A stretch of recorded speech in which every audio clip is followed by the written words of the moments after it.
What artists can learn from beer cubs? Hi, I am Ayal from Practice Drawing This. Welcome to this podcast designed to listen to while drawing. I enjoy listening to YouTube videos while drawing, and sometimes YouTube throws some arbitrary genre at me, like cute animal videos or boxing videos. It presented me with one by Jesse Enkamp titled Why Everyone Stopped Sparring.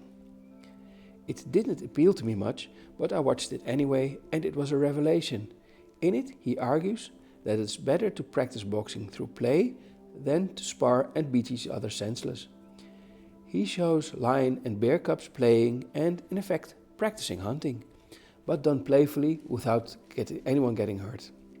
He mentions the book Finite and Infinite Games by Jamie Picars. The idea is that with a finite game, there is a goal and there are rules. With infinite games, you may change the rules and the goal is to keep playing. I haven't bought the book yet, but I instinctively understood the premise. We artists are inundated with rules we are supposed to follow. Avoid tangents in your art. Don't break the 180-degree rule. Practice fundamentals. Draw every day. Draw a lot. Work from coarse to fine. Listen to feedback. Do online courses. You must go to Art Academy, or you must avoid Art Academy. Draw many boxes first. Draw directly in pen. Fill sketchbooks. You have to be in social media if you want to sell things, etc., etc. You've probably heard of these rules that other people try to impose on you, implying that these rules are fixed, immutable, and that they must be followed. We beat ourselves to pulp following these rules. We are like a boxer who spars against himself, beating his own head to pulp. And it is not play anymore. It is not like cubs playing without hurting themselves or each other, changing the rules as they go. And wasn't that how drawing started? As a child, didn't we just have pure unadulterated fun with it? When my daughter was very small, she was once drawing with color pencil.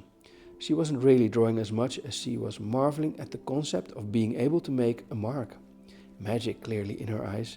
She was just content making marks. Put this wooden thingy on that paper over there and move it and you get a colored line. She was playing like a bear cub. There were no rules. She wasn't trying to make a good drawing. She was playing and she was learning in the process. I decided to join her in drawing. I picked up a color pencil and I started making marks too. Before long, she was sword fighting with my pencil.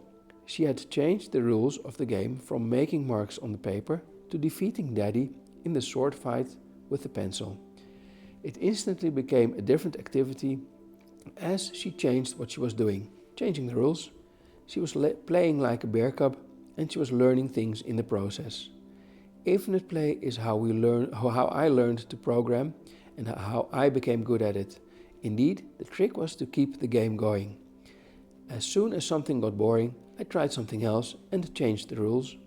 My programming as a teenager felt like these lion and bear cubs playing without knowing they were practicing hunting. It helped me reframe my drawing practice. It needs to be an infinite game, like play. I can change the rules if I want to. There are differences. While playing instead of sparring prevents boxers from getting their brains beaten to a pulp, for us artists, it can be a change of mindset that makes drawing enjoyable again. Draw the way a lion or a bear cub plays, or perhaps like your new kitten plays. We can learn from anyone and everyone. Drawing is a craft, and we can learn by watching how other people get better at other crafts. In this case, the unlikely craft of boxing.